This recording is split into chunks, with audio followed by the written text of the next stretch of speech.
ছেলে মেয়েরা আছে যারা এই স্বাধীনতা দেখে নাই, আজকে তারা এই দ্বিতীয় স্বাধীনতা মুক্তিযুদ্ধ লাভ করে আমরা এই দেশকে স্বাধীন করেছি। আমরা সর্বশেষ একটি কথা বলতে চাই, আমরা এই 17 বছর যা ছিল না, আমরা তার ভোট দিতে পারি নাই, আমরা কারো মনের কথা বলতে পারি নাই, আমরা স্বৈরাচারী শেখ হাসিনার কাছে জিম্মি ছিলাম। আমরা অন্তত এখন জিম্মি না, আমরা অন্তত মনের কথাটুকু প্রাণ খুলে বলতে পারি।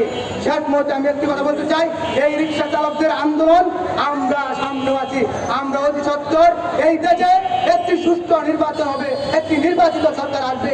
আমাদের বাংলাদেশ জাতীয়তাবাদী রিক্সা অটো চালক দলের পক্ষ থেকে আমরা এই দাবিটাই যত তাড়াতাড়ি সম্ভব একটি প্রধান উপদেষ্টা ইউনূস স্যারের কাছে আমাদের আবেদন, যত তাড়াতাড়ি সম্ভব আমরা এই সুষ্ঠু নির্বাচন চাই এবং সুষ্ঠু নির্বাচনের মাধ্যমে এবং এই 2025 সালের ভিতরে আমরা একটা নির্বাচনে আশা করি।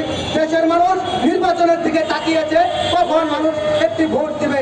আর জনাব ভারপ্রাপ্ত চেয়ারম্যান তারেক রহমানের সুস্থতা এবং বিএনপি ম্যাডাম খালেদা জিয়া তিনবারের সাবেক প্রধানমন্ত্রী, এই স্বৈরাচারী সরকার যত নির্যাতিত